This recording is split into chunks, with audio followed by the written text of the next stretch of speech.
नमस्कार। मेरा नाम भाऊ तोरसेकर। आप देख रहे हैं प्रतिवाद। दोस्तों, मैं YouTube पर घूमते रहता हूँ, यानी जितना कुछ अवेलेबल है वो ढूंढते रहता हूँ। अच्छा लगे तो सुनता रहता हूँ। वहां से अच्छी अच्छी खबरें मिलती है, जो मेन स्ट्रीम मीडिया से जो खबरें नहीं मिलती, या मेन स्ट्रीम जिसको दबाना चाहता है, ऐसी खबरें भी आजकल सोशल मीडिया में और यूट्यूब पर मिल जाती है। इसलिए मैं देखते रहता हूँ। तो पिछले कुछ दिनों से, यानी कम से कम एक हफ्ते से, अफगानिस्तान के विदेश मंत्री भारत आ गए। उसके बाद पाकिस्तान से जो खबरें आ रही है वो अजीब व गरीब लगती है, क्योंकि पहले ही पाकिस्तान से आने वाले जो वीडियो और खबरें थी, वो ऑपरेशन सिंदूर नहीं रोका है, बल्कि कभी भी शुरू हो सकता है, इस डर से सहमी हुई खबरें मैं देखता था। लेकिन ये विदेश मंत्री अफगानिस्तान के यहाँ आ गए, उसी वक्त पाकिस्तान की एयरफोर्स ने काबुल पर हमला किया। उसके बाद जो गुस्सा हो गया, तो भारत में आए हुए अफगान तालिबान विदेश मंत्री है, उन्होंने सीधे सीधे भारत की भूमि से पाकिस्तान को धमकाया। और 24 घंटे हुए नहीं काबुल पर हमला होने के बाद पाकिस्तान की बॉर्डर पर हमला हो गया अफगानिस्तान की तरफ से।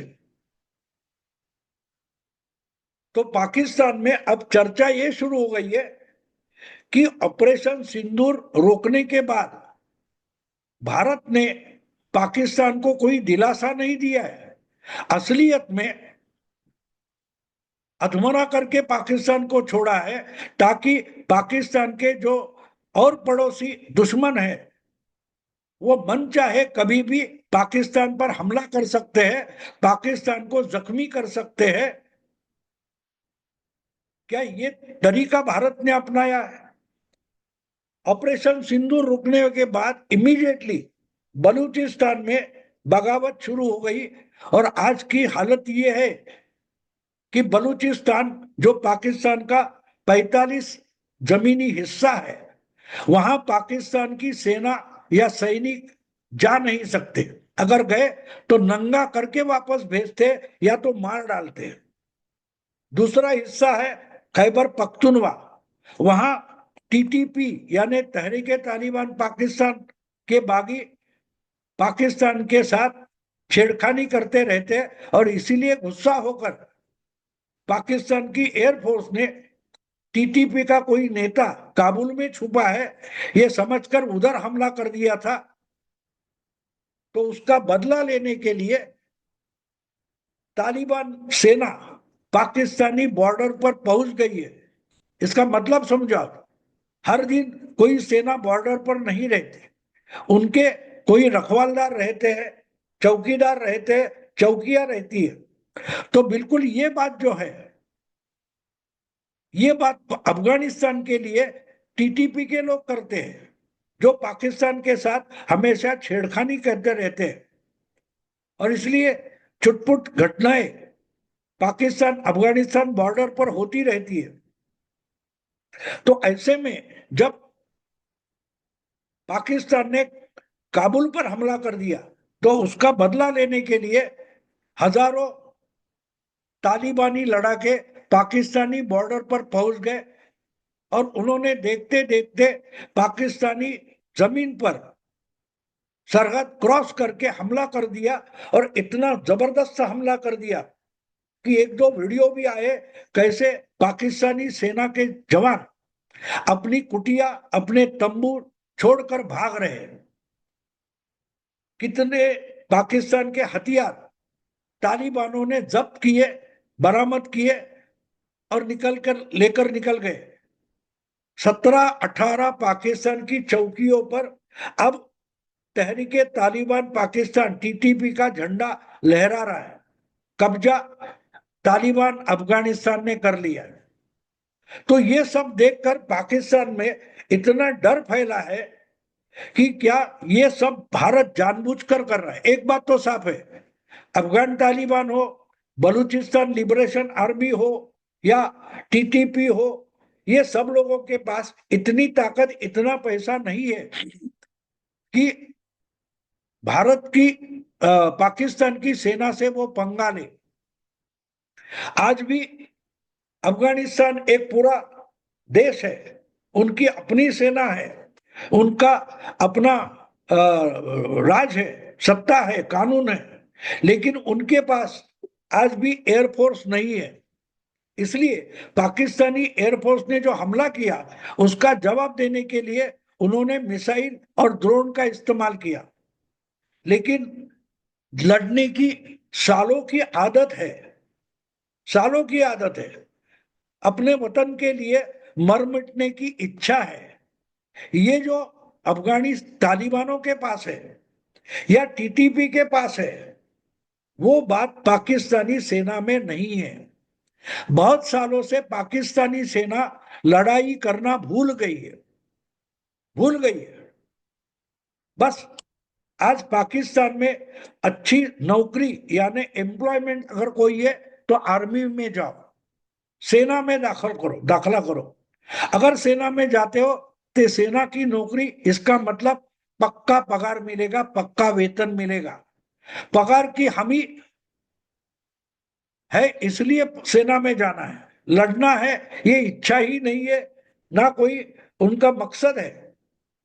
क्योंकि पिछले 30 साल से पाकिस्तान ने एक पॉलिसी चलाई, तोयबा, जैशे मोहम्मद या मुजाहिदीन ऐसे लोग लड़ाके तैयार कर दिए, उनको भारत के खिलाफ या और कहीं लगा दिया।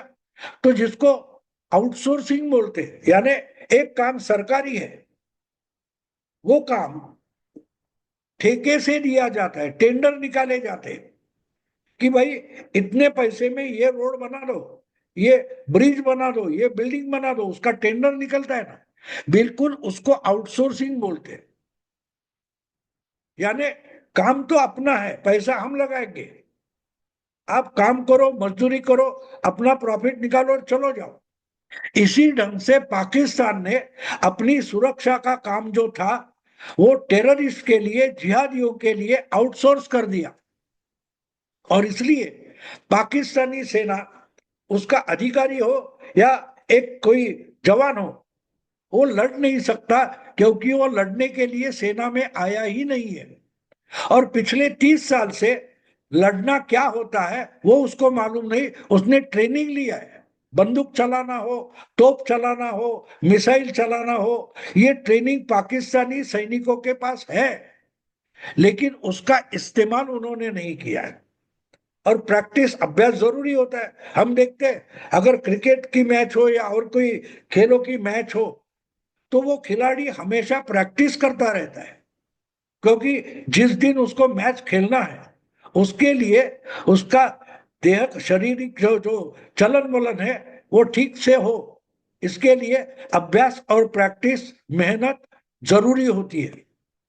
पाकिस्तानी सेना की यही बुरी हालत है, यही बुरी हालत है। वो लड़ने की उनकी हिम्मत नहीं रही है, इच्छा नहीं है, और प्रैक्टिस भी नहीं है, क्योंकि पिछले 30 साल से ये काम उन्होंने आउटसोर्स किया है। और इसलिए कुछ घंटों में 6-7 मई और 9-10 मई को भारत ने हवाई हमला करके पाकिस्तान को अधमरा कर दिया, उनके हवाई अड्डे खराब कर दिए, उनके टेररिस्ट के छावनियां तोड़ दी। लेकिन पाकिस्तान जवाब नहीं दे पाया, उल्टा पैर पकड़कर रोने लगा कि भाई रुको, भाई रुको। फिर आज पाकिस्तान डरा हुआ इसलिए, उनको लग रहा है कि ये ऑपरेशन सिंदूर खत्म तो नहीं किया है, रोका है, तो फिर से कब शुरू होगा और क्यों शुरू होगा। तो उसका जवाब ये है कि उनके मन में एक डर है कि अब ट्रंप और टैरिफ का मामला रुक गया है, मोदी जी को वहां से थोड़ा समय मिल गया है, तो मोदी इस साल की दिवाली क्या पाकिस्तान में मनाना चाहते। मोदी की यानी भारत के प्रधानमंत्री की दिवाली पाकिस्तान में, इसका मतलब यह है पाकिस्तान में भारत की सेना घुसेगी, पाकिस्तानी भूमि पर या पीओके पर कब्जा करेगी और वहां पहुंचकर मोदी जी अपनी दिवाली मनाएंगे? क्या मोदी जी दिवाली के पटाखे पाकिस्तान में या पीओके में उड़ाना चाहते? ये पाकिस्तानी मीडिया और पाकिस्तानी एनालिस्ट के दिमाग में डर तैयार हो गया है। उनकी सोच ऐसी हो गई, मोदी कुछ तो करेगा। और दिवाली आई तो पटाखे तो होते, पटाखे तो उड़ाने। आपको याद है दोस्तों, कुछ 20 साल पहले की, 15 साल पहले की बात है, पाकिस्तान के पूर्व dictator general Parvez Musharraf Dubai में थे, अपने देश से भाग चुके थे। और जब भारत में उरी के बाद सर्जिकल स्ट्राइक की बात हो रही थी, एयर स्ट्राइक की बात हो रही थी, तो वहां बैठकर, दुबई में बैठकर परवेज मुशर्रफ ने एक बयान दिया था कि भारत ऐसी जरूरत ना करे, पाकिस्तान पर सर्जिकल स्ट्राइक वगैरह करने की हिम्मत ना करे, क्योंकि पाकिस्तान के पास परमाणु बम है और हमारे परमाणु बम कोई दिवाली के पटाखे नहीं है। वो दिवाली के पटाखे हैं या फुस पटाखे हैं, ये तो ऑपरेशन सिंदूर ने दिखाई दिया। लेकिन भारत के पटाखे असली होते हैं और जहां फेंके जाते हैं बिल्कुल वही पहुंचकर फटते हैं। ये पाकिस्तान का भी और दुनिया का पिछले 6 महीने का अनुभव है। और इसलिए पाकिस्तान आज बहुत डरा सहमा है। क्या मोदी पाकिस्तान में दिवाली मनाना चाहते? ये डर का कारण है, क्योंकि मोदी हर बात पूरी सोच समझकर करते हैं। मोदी जी हारने वाली लड़ाई लड़ते ही नहीं, ना कि शुरू करते हैं। जब मोदी लड़ाई शुरू करते हैं तो जीतने के बाद ही रुकते हैं। और इसलिए ऑपरेशन सिंदूर शुरू किया है और रुका है, खत्म नहीं किया है। तो क्या ऑपरेशन सिंदूर दिवाली में फिर से होने वाला है? और फिर से होने वाला है, इसका मतलब दिवाली के पटाखे मोदी पीओके में या पाकिस्तान में, लाहौर में, पेशावर में उड़ाना चाहते। ये डर पाकिस्तान का आज का माहौल है। हर पाकिस्तानी, जो सोचने वाला पाकिस्तानी है, जो भारत को दुश्मन मानने वाला पाकिस्तानी है, वो पत्रकार होगा या पॉलिटिशियन होगा, उसके मन में एक ही डर है, क्या मोदी पाकिस्तान में दिवाली मनाएंगे? क्या पाकिस्तान में मोदी दिवाली के पटाखे उड़ाएंगे? क्या ब्रह्मोस नाम का पटाखा होगा? क्या ड्रोन नाम का पटाखा होगा? देखेंगे दोस्तों। लेकिन पाकिस्तान डरा सहमा है। दिवाली के लिए पाकिस्तान डरा है, कितनी अजीब बात है।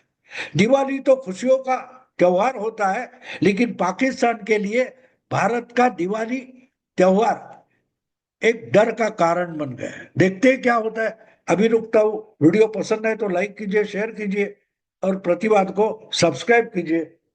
नमस्कार।